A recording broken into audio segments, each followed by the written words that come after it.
C. Joseph Vijay எனும் நான்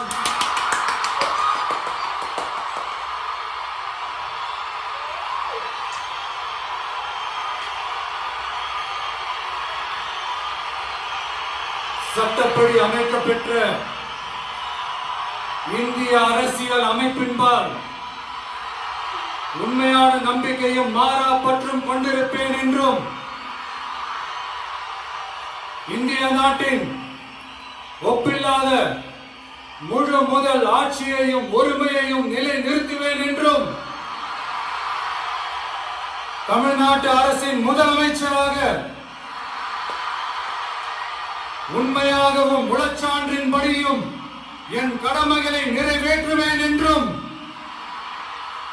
அரசியல் அமைப்பிற்கும் சட்டத்திற்கும் இணங்க அச்சமும் ஒருதலை சார்பும் இன்றி விருப்பு வெறுப்பை விலக்கி பலதரப்பட்ட மக்கள் அனைவருக்கும் நேர்மையானதை செய்வேன் என்றும் ஆண்டவன் மீது ஆணையிட்டு உறுதிமொழிகிறேன்.